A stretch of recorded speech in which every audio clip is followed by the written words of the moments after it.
New breakthroughs in powerful, low-cost Chinese AI models are sending shockwaves through Washington and Silicon Valley as Chinese companies continue to narrow the AI gap despite vast differences in computing power and financial resources. A pair of new AI models released in recent days are what's called open weight. They're free to use, and the developers say perform at levels approaching the best models made by American AI giants like Anthropic and OpenAI.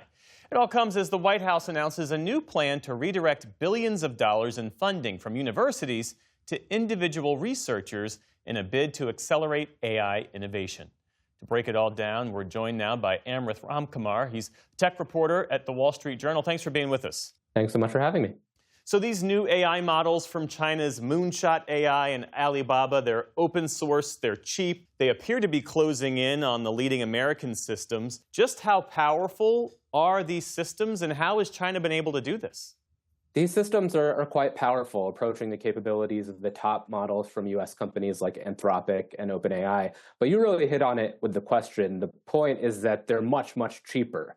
And this comes at a time when a lot of US companies are spending millions and millions of dollars on AI and their employees' different endeavors using the technology, and they're desperate to cut costs. That's what's scary to a lot of people, that these Chinese models will seem very attractive for a lot of US consumers and businesses. As to how they've been able to do it, Chinese engineering has been doing this for a long time in various industries, right? They figure out how to get by with less sophisticated technology. They connect chips together and find workarounds despite US export restrictions on the most advanced semiconductors.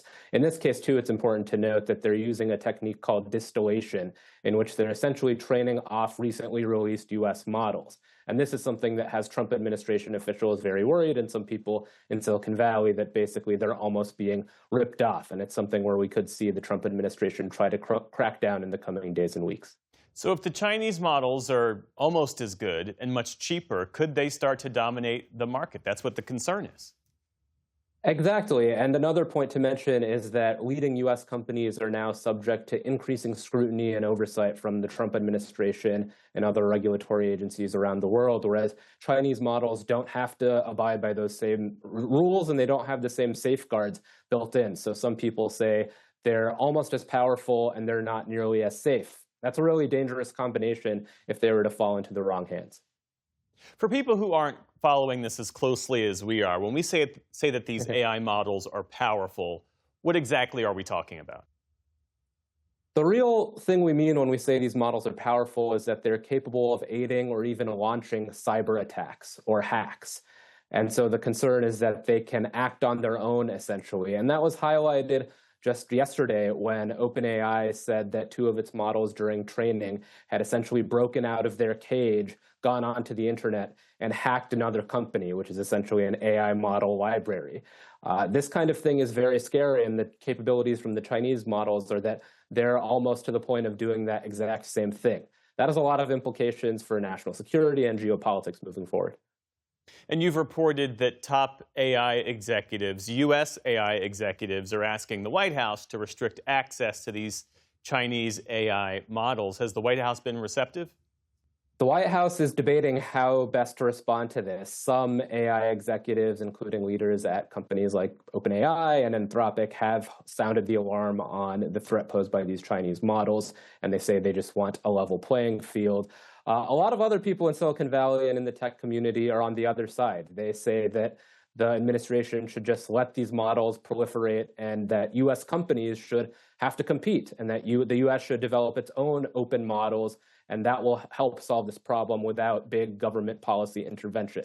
But the administration has confirmed in the last 24, 48 hours that they are looking at actions, potentially including putting Chinese companies on trade blacklists and things of that nature.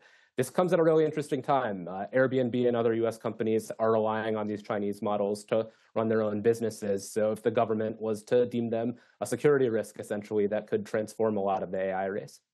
It's interesting. I didn't realize that American companies were already using these Chinese models. You broke the news yesterday that the White House plans to overhaul federal AI research funding and redirect some $200 billion away from institutions and toward individual scientists. Tell us more about that. The White House is going all in on AI. The science funding overhaul is the latest example of that. So this is the $200 billion research and development engine across all federal agencies. So this is a very sprawling enterprise. And the White House Office of Science and Technology Policy yesterday basically said it wants AI at the center of all of it. It wants AI basically solving these problems, accelerating research, essentially creating new institutions that have the technology at the center. Another big focus is prioritizing individual researchers instead of large universities. And this could have massive ramifications for colleges across the country that rely on this federal research funding. And it adds to the administration's past moves to sort of cut down on essentially what it calls bureaucracy and red tape that are holding back innovation. But putting AI at the center of the research enterprise across the federal government is a huge move. I mean, a lot of people say these models are getting better, but they're still not ready to direct federal research dollars, essentially, and solve these problems on their own without human oversight.